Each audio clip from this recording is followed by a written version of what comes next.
morning and good day. Bali ngayon gagawa tayo ngayon ng isang piyesa na black in gray tattoo sa likod ng hita ito ng babae.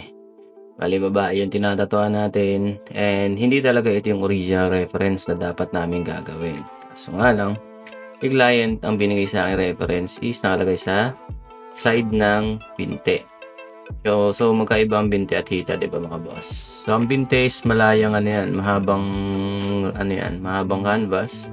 Hindi siya katulad ng space sa likod ng hita na kailangan mong iwasan tamaan yung puwet. Kung ang gusto mo lang naman patamaan is yung likod lang ng hita, di ba? So on the spot namin ginawa yung pyesa niyan. And ayun, nagkasundo naman kami doon sa reference na ginawa ko and ayan, simulan natin. Let's go! Bali, fine line tattoo ito, puro linya. And kinumbinahan ko lang to ng 5RL, 9RL. Yan. Tapos more on stippling yung nito, yung mga dun sa parteng bulaklak. Tapos gumamit lang ako diyan ng RM para dun sa ng mukha. And hindi naging masaya si client dun sa sa sakit na nararamdaman niya kasi hindi niya ina-expect na ganun pala siya kasakit. Masakit talaga sa part na yan mga lods. Kasi malambot yung hita na yan, malambot yung part na yan, malambot yung skin. Especially dyan sa part ng alak-alakad, yung likod ng yung likod ng tuhod natin. Sobrang sakit dyan. Kaya iniingatan natin na inaalalayan natin yung kliyente natin kung ano naman magiging reaction niya. At syempre, angat natin ng needle once na gumalaw siya kasi may chance na sumabla yung gawa natin. Dito sa part na to, bali sinusungkit ko na to ng RS. 9RS yung ginamit ko dyan kasi mahirap pasukin yung mas makapal pa sa 9. Kaya gumamit na ako ng 9RS dyan sa mga part na kailangan ko i-block. Kasi ang M1 hindi papasok dyan. Mapapasok mga M1 pero for sure magiging madumi. Kaya RS yung pinakamainam dyan. Hindi ko marirecommend ang RL kasi pwede rin naman ang RL kaso nga lang hindi ko marirecommend kasi mas prone sa bugbog yung RL kaya mas marirecommend ko sa inyo na mas gamitin niyo ang RS. Kasi si RL medyo pointed talaga siya kaya talaga makakabugbog siya lalo pat hindi natin napapatama ng maayos yung needle doon sa spot na kailangan natin malagyan. Pagdating naman dito sa kanyang mukha, huwag kayong matakot na mag-line. Basta ingatan nyo lang na kaya nyo siyang itago sa shading na gagawin ninyo. Ang importante lang naman sa ganitong ginagawa natin ng mukha is kailangan maitago natin yung mga bold line. Kaya naman siyang itago basta marunong ka lang gumawa ng shading na kaya siyang matakpan. So ayan, makikita ninyo, nag-outline ako dyan pero sobrang nipis lang yan, 5RL lang yung ginamit ko dyan. Tapos bag pen. Kaya madali ko yung siyang maitatago. Diyan sa part ng labi, mag-i-stippling ako dyan. Tapos dyan sa ilong, may mga ilang stippling din ako dyan. Pero more on shading na gagamitin ko dyan kasi hindi na akma doon sa gusto kong mangyari doon sa pyesa kapag nag-stippling pa ako dyan. Tapos yung tip ko pala pagdating doon sa baka sakali makatulong din naman sa inyo. Sa paglalay natin, make sure na malaya yung kamay ninyo na makakagalaw doon sa canvas. Huwag ninyong haharangan ng sarili nyong kamay. Nangyayari kasi yan, yung nalilimitahan yung kamay natin kasi nga yung space na kine-create natin para sa kamay natin is nalilimitahan. Kaya dapat hayaan lang natin yung kamay natin. Lagyan natin ng space from dulo to dulo kung hanggang saan tayo matatapos, kung hanggang saan tayo mag-i-stop. Proper breathing lang naman ang technique pagdating sa paglilinya mga lods. Kaya kayang-kaya yan. Kahit nanginginig ang kamay. Bibihira naman. Wala pa nga ako nakikitang artist na perfect ang kamay. Yung talagang hindi nanginginig. Diba? Kaya talagang lang yan. Proper technique lang. Proper breathing lang. Kung alam nyo lang yung alam niyo yung mga technique kung paano mag-outline, magiging madali sa inyo. Huwag ninyong mamadaliin yung pag-shade ninyo. Yung para kayong nagme-makeup. Huwag ninyong mamadaliin. Importante dyan yung makuha nyo yung softness. Pero hindi ko sinasabi na napaka-soft na itong ginagawa ko. Basta yun lang yung pinaka-advice ko sa inyo. Huwag nyo mamadaliin yung paggawa ng paggawa ng makeup ng mukha nung tinatatuan ninyo. Kasi importante yun lalo't mukha yung ginagawa ninyo. Mas mabagal, mas maganda. Huwag ninyo masyadong mamadaliin. Importante talaga yan pagdating sa ganyang shading. Yung mabagal lang, sapat lang yung sapat lang yung voltahe mo. Kasi mali ka lang ng ano dyan, ng hagod dyan, magmamarka talaga agad. Dito, kung mapapansin ninyo yung pag-i-stippling ko dito sa dahon, mabagalan din yan, hindi ko din minamadali yung pag-i-stippling. Tapos yung voltahe ko dyan, 6 volts lang, mabagal lang ako dyan. Yan lang yan, tinatansya ko lang kung sapat ba yung nagagawa ko ng mga tuldok-tuldok. Dito sa hair na na shading, optional to. Bali depende sa inyo kung saan kayo komportable i-slide yung needle, kasi ako komportable ako sa RM. Mas komportable akong ipang-slide siya kaysa sa M1, kasi pag in-slide ko ang M1, para sa akin based sa sarili kong experience, mas nangingibabaw ipang slide yung kanyang gilid. Nangingibabaw, nag-iiwan talaga ng malalim na marka.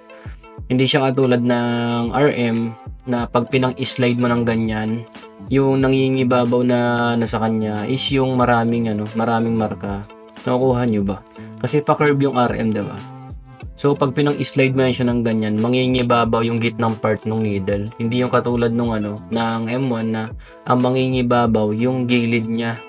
Kasi yun yung nauunang bumabaon. Habang ibinabaon mo siya para ma-meet mo yung gitna, mas lalang bumabaon yung gilid. So nagkakaroon siya ng unnecessary damage na habang pinapabalik-balik mo, nagkukos na siya ng sira sa skin. Kaya para sa akin, komportable ako dun sa RM kaysa sa M1. Pero nasa sa inyo pa rin yan. Depende na lang sa technique na matututunan ninyo in the long run kung alin yung magiging komportable kayo. Basta para sa akin, RM yung komportable ako dyan. Magkakaiba naman tayo ng comfortness kasi hindi naman tayo pare-parehas ng technique na natututunan. Kaya tingnan natin, subukan nyo rin. Nyo naman yan. Ganyan lang ginagawa ko sa buhok para ma-slide ko ng maayos. Makuha ko yung texture na gusto ko. Yung, alam nyo, yung mga hibla-hibla siya. So hanggang dito na lang ang aking kadaldalan. Yan, almost done na rin naman tayo rito. Bali, sana may natutunan kayo sa pyesa natin ngayon. And hopefully makagawa po ulit tayo ng mga ganito na pyesa. Kaganda. Hindi ko sinabi maganda yung gawa ko, hindi yung pyesa maganda. Hindi ko lang alam sa inyo kung papasa sa panlasa ninyo yung gawa ko. Pero para sa akin naman, satisfied ako sa gawa ko, satisfied din naman si client. Kaya all goods from the hood. Ayan, so naway may natutunan kayo dito sa pyesa ko. And sa lahat ng gusto magpatato, message nyo lang ako sa aking Facebook page, JMTTV. Yan yung ginagamit kong page dito sa Taiwan. Pwede rin naman kayo mag-message sa aking isang Facebook page, JM Tattoo. Yun. At pwede nyo rin akong i-message sa aking personal account, Peter Joseph Opus, tsaka Peter Joseph Opus 2. Yan. Pwede nyo rin akong message sa aking TikTok account. At pasuporta ng aking YouTube channel, JM Tattoo TV. Salamat sa inyo palagi. And kita-kits sa susunod na pyesa. Hanggang dito na lang. Bye! Kung gusto mo ng solid na tattoo, halika. Si JM Tattoo na sa'yo ang bahala. Sigurado na hindi ka magsisisi. Pakinggan mo ang istorya ko, baka ikay mawili. Kung gusto mo ng solid na tattoo, halika. Si JM Tattoo na sa'yo ang bahala. Sigurado na hindi ka magsisisi. Pakinggan mo ang istorya ko, baka ikay mawili. Simula ako magtattoo noong 2015. May talent pala ako noon, hindi ko lang pinapansin. Kasi bata pa sa art, walang masyadong nalalaman. Ng aking nalaman, pwede palang pagkakitaan. Nag-aral mag-isa, YouTube naging sandalan. Mula sa umpisa, dala ko ang aking pangalan. Tinesting at nag-practice sa sarili kong balat. Ang paggaling alam kong hindi yan agad-agad. Nang aking matutunan sa event, agad sumalang. May bago merong veterano, akong nakalaban. Naging sabtat ako, mga kubento ng hurado. Di nagpakita ng kabalagay ko may dihado. Lahat ng salita, pangit o negatibo, ay di ko ininda, tuloy at naging positibo. Malayo man dalakbayin tungo doon sa dulo, ay kakayanin ko, hindi ako susuko. Gusto mo na solid na tattoo, halika. Si JM Tattoo na sa'yo ang bahala. Sigurado na hindi ka magsisisi. Pakinggan mo ang istorya ko, baka ikay mawili. Kung gusto mo na solid na tattoo, halika. Si JM Tattoo na sa'yo ang bahala. Sigurado na hindi ka magsisisi. Pakinggan mo ang istorya ko, baka ikay mawili. Sa mga taong pinanghihinaan ng loob, kasi bago ka lang dito sa larangan, hayaan mo sila na may masabi kung ano. Gawin ng may pagmamahal lahat ng gusto mo. Sikapin mo, isipin mong di ka pahuli. Dinadaan yan sa tiyaga, huwag kang magmamadali. Natural lang na sa una ikay magkamali. Tagumpay ay makukuha mo rin bandang huli. Hasain mo lang ang talentong sa'yo'y ibinigay. Ang tagumpay na hangad na sa iyong mga kamay. Huwag umasa sa tadhana, mamuhunan ka ng sariling sikap. Lagi mong kilusan ay sigurado balang araw yan ay magbubunga. Mga pinaghirapan mo magmula sa una, Panginooy kasama mo saan ka man dalhin. Ng mga paasi paglagi mong bitbitin. Kung gusto mo ng solid na tatong halika, si JM Tattoo na sa'yo ang bahala. Sigurado na hindi ka magsisisi.